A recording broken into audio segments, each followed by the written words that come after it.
भारत के प्रधानमंत्री नरेंद्र मोदी को अब प्रधानमंत्री की कुर्सी छोड़नी पड़ेगी और उस कुर्सी पर विराजमान होंगे राहुल गांधी। जी हाँ दोस्तों, अभी अभी जो एग्जिट पोल निकल के आया है उसे बीजेपी के जितने लोग हैं, नेता हैं, उनके चमचे हैं, उनके बेलचे हैं, उन लोगों का पसीना छूटने लगा है, क्योंकि यह जो एग्जिट पोल है जमीनी स्तर का है। कौन से व्यक्ति किस पार्टी के साथ समर्थन किया है, उनका वोट दिया है और उसके आधार पर यह एग्जिट पोल तैयार किया गया है। यही नहीं कि सोशल मीडिया व्हाट्सएप सीट हासिल कर रहे मोदी जी ऐसे कर रहे हैं, वैसे कर रहे हैं। नहीं दोस्तों, मोदी जी को आप फ्री में अनाज दे रहे हैं, शौचालय दे रहे हैं, तो ये मत समझो इसके साथ साथ आयुष्मान कार्ड दे रहे हैं। मगर एक चीज मेन मुद्दा जो है कि मोदी जी रोजगार नहीं दे रहे हैं। हमारे देश में कितने लाखों युवा है जो बेरोजगार की तलाश में इधर उधर घूम रहे हैं, परंतु मोदी जी बेरोजगारों को रोजगार नहीं दे रहे हैं। ये सबसे बड़ा मुद्दा हमारे देश में जुड़ चुका है। बीजेपी को एक कदम बहुत सभी राज्यों में बुरी तरीके से हार मिली है। आपको कुछ ही देर में ओपिनियन पोल दिखाने वाले हैं कि किस राज्य में किस पार्टी को कितनी सीट मिलने वाली है और कहीं कहीं किसी राज्य में तो बीजेपी का खाता तक नहीं खुला है, यानी कि पूरी तरह का तरीका सुपड़ा साफ हो चुका है। तो चलिए जानते हैं इस वीडियो के अंत तक, राज्यों का ओपिनियन पोल खोल के देखते हैं और हमारे देश के जितने भी माताएं हैं, बहनें हैं, सभी इस वीडियो को लाइक करके चैनल को सब्सक्राइब कर दें, ताकि सबसे पहले आपको मोदी से जुड़ी हुई जो भी जानकारी है वो सबसे पहले मिलती रहे। और प्रदेश में लोकसभा सीटों की संख्या 29 है, जिससे बीजेपी के खाते में 29 सीटें हैं और ये है मध्य प्रदेश की बात मिलती हुई दिखाई दे रही है। वहीं कांग्रेस गठबंधन के खाते में 10 सीटें मिली हुई हैं और इसी के साथ में यहाँ पर साफ साफ कह देती हूँ कि यही मध्य प्रदेश की जो लोकसभा चुनाव 2019 में 29 में मई से 25 सीटें बीजेपी ने अपने नाम की थी, मगर इस बार की स्थिति देख लीजिए। ठीक है, आइए आगे बढ़ते हैं और राजस्थान देखते हैं। राजस्थान में लोकसभा सीटों की संख्या 25 है, जिसमें से बीजेपी के खाते में 14 जबकि कांग्रेस गठबंधन के खाते में 11। तो अभी आप कहिए कि बीजेपी यहाँ तो सबसे ज्यादा सीटें हासिल करी है। नहीं दोस्तों, ये गुजरात हुआ, राजस्थान हुआ, महाराष्ट्र हुआ, मध्य प्रदेश हुआ, या बीजेपी का गढ़ माना जाता है। यहाँ से टोटल का टोटल सीटें बीजेपी का ही खाता में रहती है। 1 से 2 सीट अटकता हुआ, मगर यहाँ पे राजस्थान की जो स्थिति है आपके सामने दिखाई जा रही है कि 25 में से बीजेपी को मात्र 14 सीटें जबकि कांग्रेस गठबंधन को 11 सीटें मिलती हुई दिखाई दे रही है। इसी के साथ आप ऊपर से नीचे आएंगे तो आपको देखने को मिलेगा कि लोकसभा सीटों की संख्या 543 में से 54 पर ओपिनियन पोल हो चुका है, जिसमें से बीजेपी के खाते में 33 सीटें मिलती हुई दिखाई दे रही है। वहीं इंडिया एयरलाइंस के खाते में 21 सीटें मिली हुई दिखाई दे रही हैं और किसी भी पार्टी को बहुमत सीधी करने के लिए केंद्र में सरकार बनाने के लिए 500 में से 543 सीटों में से 272 सीटों की आवश्यकता होती है। जो भी 272 का आंकड़ा पार कर लेता है वही केंद्र में सरकार बना लेता है। चलिए आगे बढ़ते हैं और अगला राज्य देखते हैं। अगला राज्य है गुजरात। गुजरात में लोकसभा सीटों की संख्या 26 है, जिसमें से बीजेपी के खाते में 20 सीटें तो वही कांग्रेस गठबंधन खाते में 6 सीटें मिलती हुई दिखाई दे रही है। आप सभी की जानकारी के लिए बता दें कि लोकसभा चुनाव 2019 में बीजेपी ने गुजरात से 26 में से 26 सीटें अपने नाम हासिल की थी, मगर इस बार की स्थिति पे कुछ खास दिखाई नहीं दे रहा है। इसी के साथ आगे बढ़ते हैं, कर्नाटक की बात करते हैं। कर्नाटक में लोकसभा सीटों की संख्या 28 है, जिसमें से बीजेपी के खाते में 10 सीटें तो वही कांग्रेस गठबंधन खाते में 18 सीटें मिलती हुई दिखाई दे रही है। मैं आप सभी मित्रों से कहना चाहती हूँ कि आप सबसे पहले वीडियो को लाइक करके चैनल को सब्सक्राइब कर दें। और कर्नाटक दक्षिण भारत के राज्य और दक्षिण भारत में जितने भी राज्य हैं, जैसे केरल हुआ, तमिलनाडु हुआ, उड़ीसा हुआ, यहाँ पे बीजेपी को बहुत ही कम सीटें मिलती हुई दिखाई दे रही है, यानी कि ना के बराबर मिलती हुई दिखाई दे रही है। तेलंगाना में भी वही स्थिति बनी हुई है, क्योंकि दक्षिण भारत के जो लोग पढ़े लिखे हैं, ठीक है, उन लोगों को फ्री में अनाज से मतलब नहीं होता, फ्री में शौचालय से मतलब नहीं होता। वहाँ की जो राज्य सरकार है वो कहाँ के युवाओं को रोजगार देती है। वहाँ के बहुत सारे युवा बहुत ज्यादा मात्रा में पैसा कमाते हैं और वह खुद से अपना इलाज कराते हैं, खुद से घर बनवाते हैं, खुद से शौचालय बनवाते हैं और अनाज खरीद कर खाते हैं। तो रोजगार मेन मुद्दा जिस राज्य में रहेगा वहीं पे उस पार्टी की विजय होने वाली। आगे बढ़ते हैं अगले राज्य आंध्र प्रदेश की ओर। आंध्र प्रदेश में लोकसभा सीटों की संख्या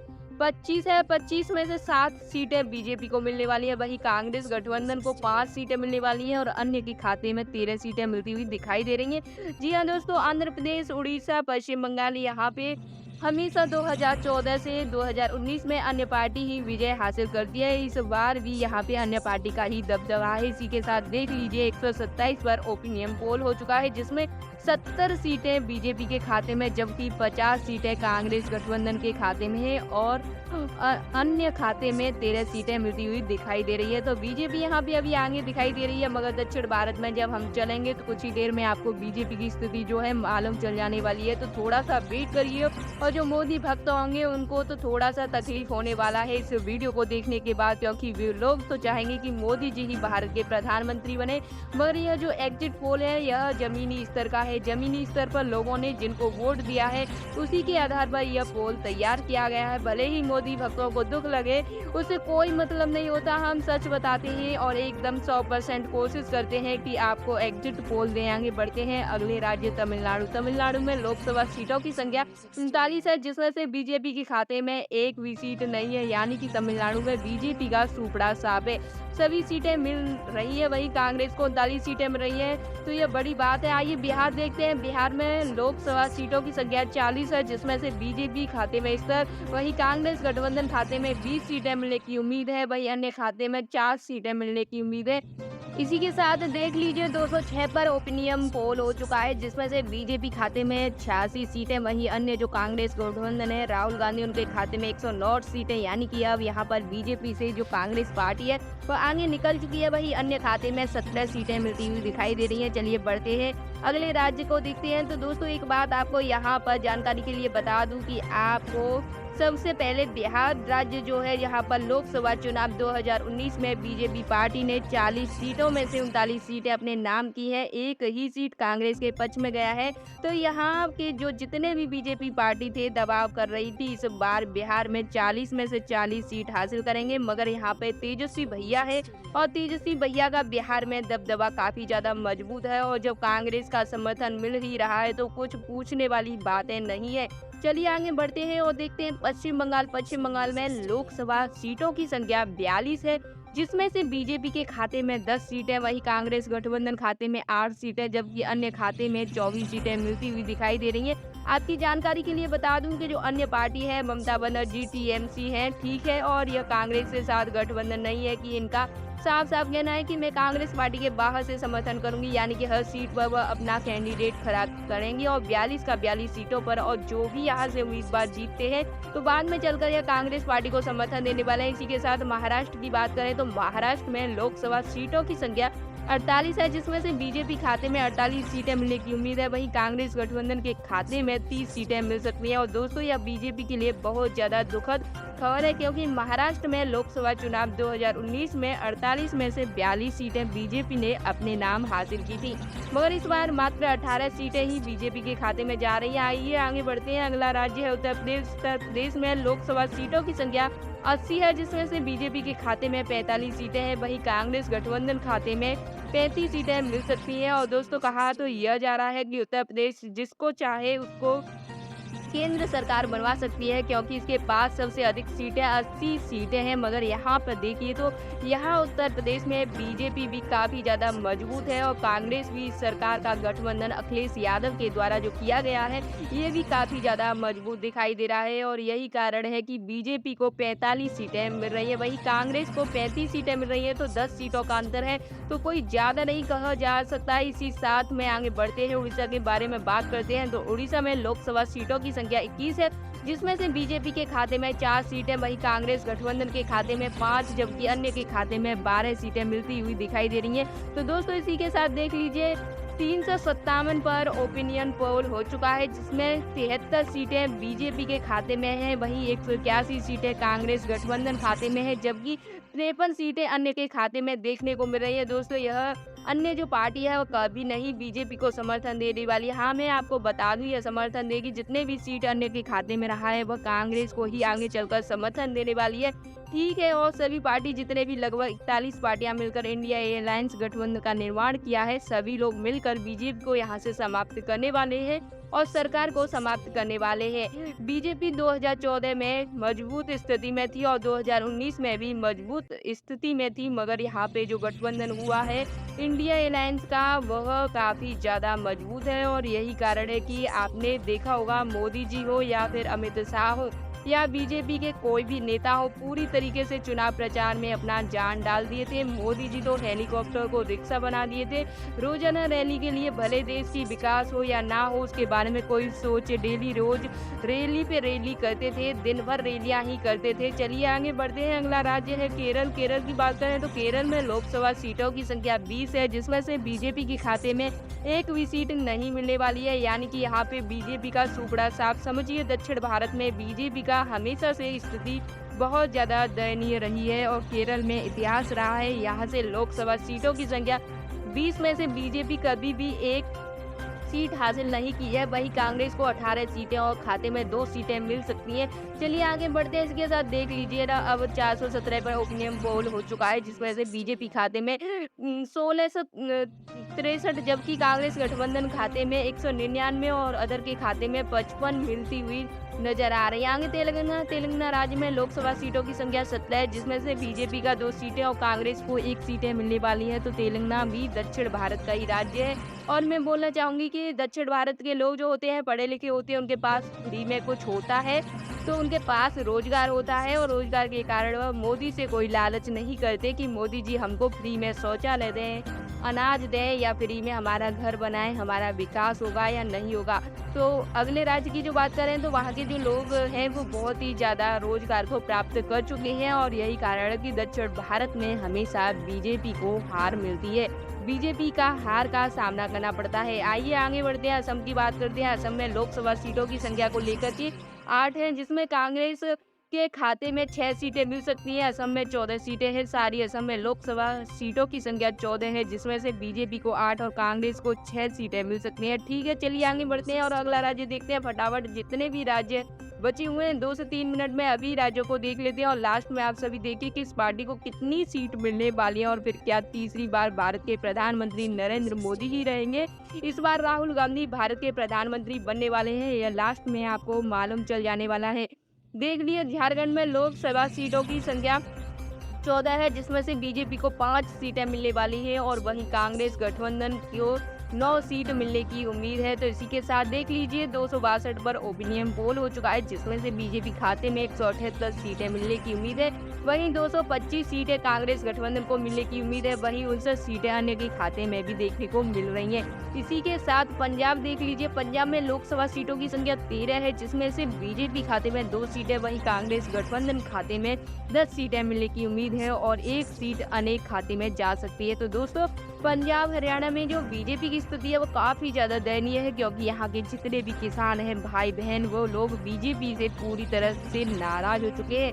एनएसपी कानून था और उस कानून को लेकर वहाँ की पूरी तरीके से जितने भी किसान भाई बहन हैं वे लोग नाराज हैं और यही कारण है कि पंजाब हरियाणा से बीजेपी को कम से कम सीटें मिलने की आशंका जताई जा रही है। इसी के साथ बात करते हैं छत्तीसगढ़ की, जहां पर कांग्रेस के खाते में 15 सीटें हैं, बल्कि अन्य के खाते में तो बिल्कुल भी सीट नहीं है। अब बात करते हैं हरियाणा की, तो हरियाणा में बीजेपी को 5 सीटें मिलने की उम्मीद है, मगर 5 भी सीटें नहीं मिल सकती। और आपको जानकारी के लिए बता दूं कि लोकसभा चुनाव 2019 में हरियाणा में से 10 का 10 सीट बीजेपी के खाते में रहा था, मगर इस बार वहां से भी 5 सीटें कांग्रेस गठबंधन खींच कर ला रही है। इसी के साथ देख लीजिए 996 पर ओपिनियन पोल हो चुका है, जिसमें से बीजेपी खाते में 191, जबकि कांग्रेस गठबंधन खाते में 295 सीटें और अन्य खाते में 60 सीटें देखने को मिल रही है। इसी के साथ दिल्ली की बात करें तो दिल्ली में लोकसभा सीटों की संख्या, जिसमें से बीजेपी खाते में 2 सीटें और कांग्रेस गठबंधन खाते में 5 सीटें मिलने की उम्मीद है। चलिए दिल्ली देख लिए। दिल्ली में पहले लगता था कि जितने भी सीट है वो बीजेपी को मिल रही है, मगर जब से अरविंद केजरीवाल को गिरफ्तार कर लिया गया है, जैसे जेल से बाहर आए हैं, तो लोगों के भावना जो है वो पूरी तरह से बदल गए हैं, अरविंद केजरीवाल के पक्ष में आ गए हैं और कारण यह है कि कांग्रेस गठबंधन काफी ज्यादा मजबूत हो गया है। आइए आगे बढ़ते हैं और हम बात करते हैं जम्मू कश्मीर की। जम्मू कश्मीर में लोकसभा सीटों की संख्या 6 गया है, जिसमें बीजेपी खाते में 2 सीटें मिल सकती हैं, वहीं कांग्रेस के खाते में 4 सीटें मिल सकती हैं। देखिए, जम्मू कश्मीर में भी वही हाल है, यहाँ पे बीजेपी मजबूत दिखाई दे रही है, मगर कुछ स्थितियाँ बिगड़ी हैं और इसी कारण कि यहाँ पे कांग्रेस पार्टी कमबैक करते हुए नजर आ रही है और 4 सीटें यहाँ से हासिल कर रही है।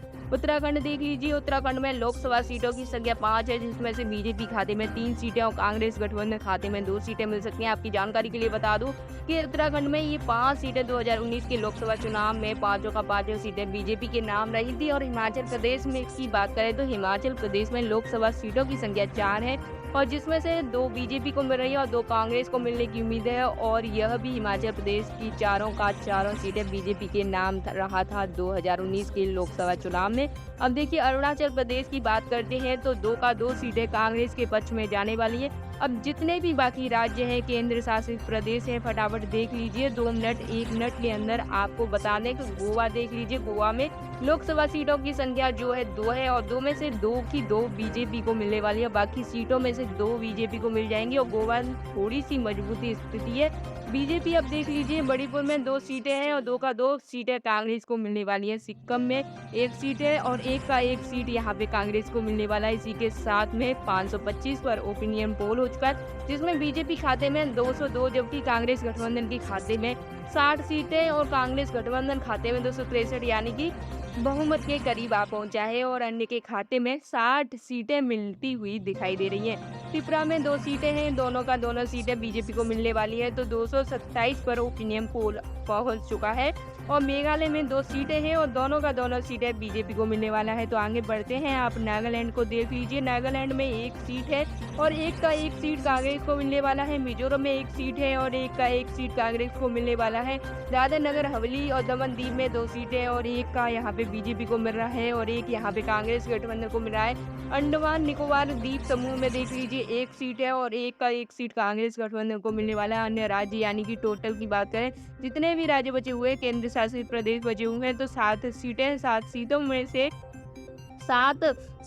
में से 2 सीटें बीजेपी को मिल सकती हैं, बाकी 5 सीटें कांग्रेस गठबंधन को मिलने की उम्मीद जताई जा रही है। इसी के साथ देख लीजिए 543 में से 543 सीट पर ओपिनियन पोल हो चुका है, जिसमें से बीजेपी खाते में 210 सीटें जबकि कांग्रेस गठबंधन खाते में 273 सीटें जा चुकी हैं और अन्य के खाते में 60 सीटें हैं। किसी भी पार्टी की बहुमत सिद्ध करने के लिए 272 सीटों की आवश्यकता होती है, तो यहाँ पर कांग्रेस गठबंधन ने 272 का जो आंकड़ा है जो पार कर लिया है। हालांकि कम सीटें मिलकर अधिक सीटें नहीं मिल पाएंगी, क्योंकि यहाँ पर बीजेपी की सरकार है, ठीक है, मजबूत स्थिति में है। राम मंदिर का मुद्दा और लोगों को तो फ्री में चाहिए अनाज और फ्री में चाहिए शौचालय, यही मुद्दा है। यहाँ पर बीजेपी थोड़ी सी मजबूत है, मगर यहाँ पर कांग्रेस का बहुमत सिद्ध हो चुका है और हो ही रहा है। जमीनी स्तर का मैं बता रहा हूँ दोस्तों, आप सभी से कहना चाहूँगा कि मैं अब आपको जो चीज़ें बताने वाला हूँ उसको ध्यान से समझिए और कोशिश करिए और दिमाग में लाने की कोशिश कीजिए।